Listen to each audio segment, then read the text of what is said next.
you have to force. You have to force it. So it's a completely different feel from the sticks, and it's a completely different philosophy. Think of it as a combination of a whip, almost a whipping effect. These guys here, I mean, these are whisk brushes. You gotta whip these. I mean, if you look at them, you know, they're very much like hot rods that have broken open, you know, so they're very sort of open-ended. These are total smacking.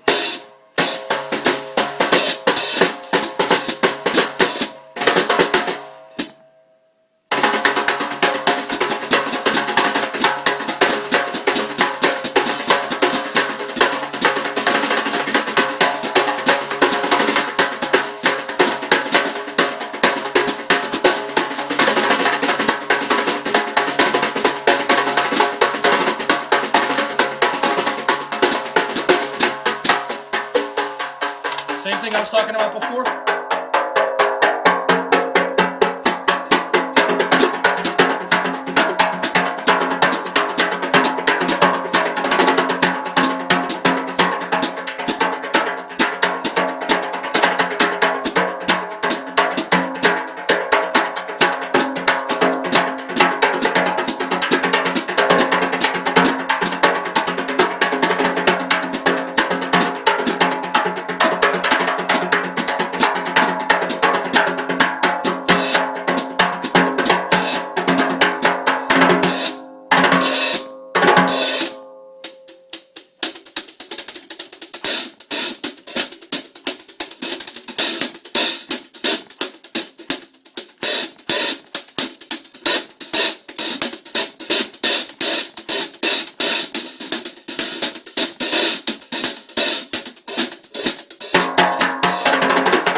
So these are more like a stick because there's a little bit more substance to them, but you still have to do this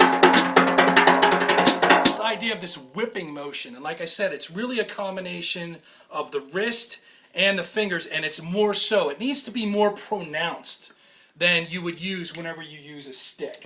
So this can also be used around the kit. I mean, you know, the nice thing about brushes, a lot of people think brushes limit them. You know, there's a philosophy that if you have to use brushes, you know, you can't play what you normally can play. Well, certainly you don't have the same ability to do, you know, rudiments or gospel chops as they call it, but you should not feel inhibited by these kinds of tools. You should feel empowered. If you're a rock drummer and you spend all your time, you know, using a huge pair of hunkin' sticks, like, well, Rich is country, but Rich uses these things. These are baseball bats, according compared to the sticks that I use. You know, I use the Vic Firth 5ANs. He uses these humongous, you know, ProMark. I don't even know what kind these are, 5Bs or something like that. I don't know, but these things are monsters. But let's just say, you know, you're a guy that just slugs this kind of lumber all day long. And that's great. If that's your thing, that's fantastic.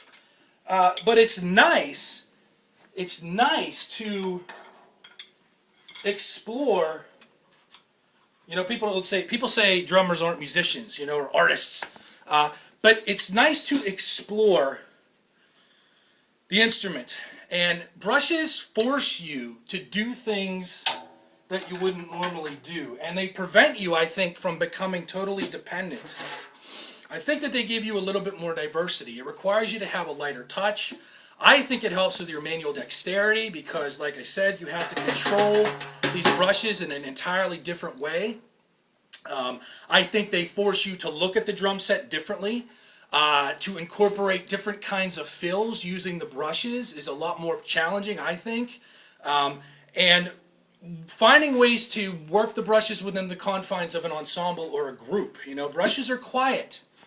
But, you know, you can get loud with them. You can be quiet with brushes, you know, if you're doing the sweeps and stuff like that. But you can also,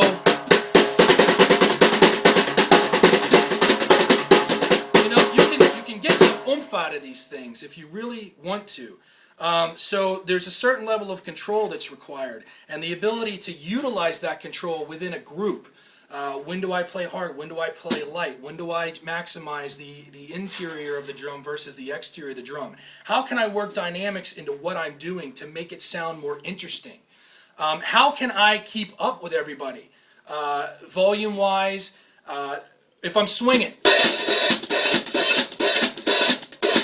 you know, am I able to play with the same level of intensity with brushes that I would be playing with if I use sticks? Those are the kind of things that you really need to ask yourself, and those are the kinds of philosophies, I think, that you can really benefit from by trying to incorporate at least a rudimentary knowledge of brushes into your playing. And like I said, it doesn't matter. You don't have to be a jazz guy or a swing drummer like me. You can be any kind of drummer, any kind of percussionist in any kind of genre.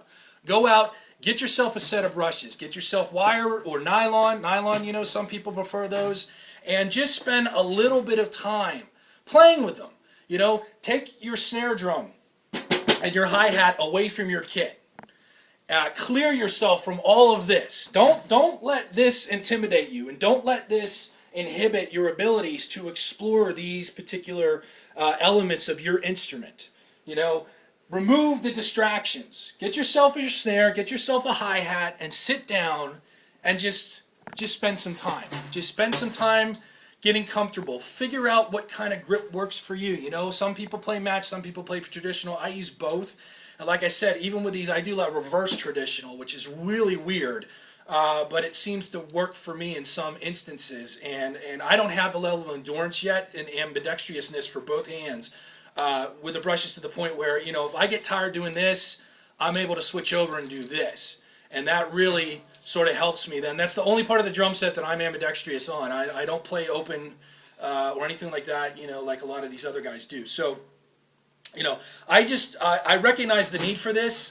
The other thing I recommend is going out and listening. Get on the internet, go on YouTube. There's a lot of wonderful lessons about brush techniques from guys who are far more experienced and more accredited and a lot more smarter than I am. And just watch how these guys play, because you can pick up something from everybody, I think, whether they're experts or whether they're, you know, just regular guys like me. Watch these guys. Go out and listen to a lot of the jazz drummers of what these guys did with brushes. Papa Joe Jones, to me, was the greatest brush player in musical history. The way that he was able to take those brushes and utilize them was spellbinding to me. Gene Krupa, my favorite drummer, the guy who's probably the only guy I would say, you know, as far as the instrument, I'm a Krupa worshiper. He utilized the brushes in a wonderful way. Buddy Rich, you know, a lot of those, Max Roach and Elvin Jones and all those guys, you know, they all were jazz guys, but they used the brushes in a way that I think you can apply to a lot of different genres of music. And I think that there's an opportunity for you to, like I said, to expand your skills, to become more diverse, to expand your vocabulary, both physically and intellectually in regards to your instrument. And the other thing is, you know, you never know what kind of gigs you're going to have, especially if you're a guy that plays with worship bands, or you play in a small acoustic ensemble, or a small jazz group, or even a small rock group. You know, you may show up at gigs sometimes, and there is not the ability to use sticks. You just have no chance of pulling these guys out and doing what you normally do. And it could be because of the acoustics of the room, the size of the room, the proximity of the audience to you. And you're going to be totally screwed if you're 100% dependent on these sticks and you cannot play any other way. Not everybody has hot rods available. Not everybody has mallets. If you've got a pair of these in your bag and you have a rudimentary understanding to where you can find a way to play the music that you play, compensate for your inability to use the stick with the brushes, you know, I promise you, you're going to enjoy it. It's gonna force you to approach your playing in a different way. Your fellow musicians may like it, by the way. It could backfire, and you could find yourself using brushes a lot more in the future. But, you know, once again, like I said, it's a completely different philosophy. It's a completely different approach. But I highly recommend spending a little bit of time learning about the brushes. Look at the Pro Logics, which I will be linking whenever I post this video. Go there, look at the downloadable training aids that they have. Look at these templates, those wonderful templates that I showed you. You can even, like I said, purchase those, I believe, to put them on your snare drum. Some people have taken an old snare head and they've actually taken those and traced them on the snare head. You know, you can make your own templates if you want. And like I said, it's like dance steps. It will allow you to look at the motions of the sweeps and the strikes, and will really help you out as far as understanding where the brushes need to go. And then the other thing is just sit down and play. Just get yourself a pair of brushes and just start, you know, just start train beats.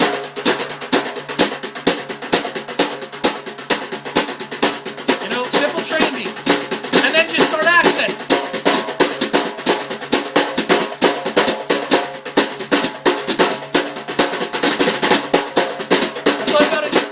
A lot of times, if you have a marching drum background, you know, I played in all the bands in my school, symphonic and jazz percussion ensemble and all that stuff. But I was also co-captain of the drum line, the snare line. And you think about when you're doing snare rudiments and the type of accents that you do during a lot of those halftime shows. Apply that same philosophy to the brushes. Get yourself a steady rhythm going, and then just try to just...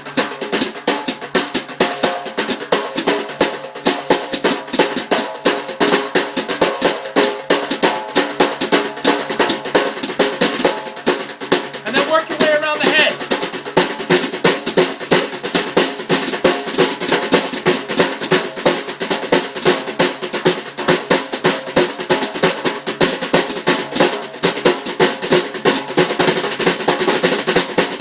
Dynamics. Light. See how quiet you can get.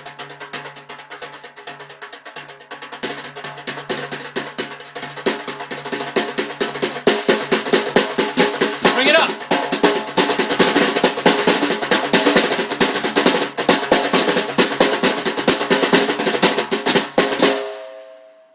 And then just have fun. I mean, at the end of the day, have fun. Enjoy what you're doing. Get yourself a pair of brushes. Spend a little bit of time. I guarantee you'll learn to appreciate them one way or another, no matter what kind of music you play.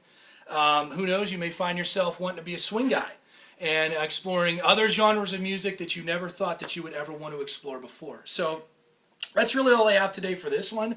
The next time what I'm going to try to do is shoot something more of a down angle, and we're going to talk more about the sweeps and the different techniques, stirring the soup, which is a whole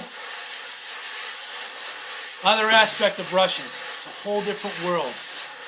And it's challenging and it's exciting. I promise you. You learn how to use some brushes, you're going to be a much better drummer, and people are going to notice. And, you know, we can always learn something new.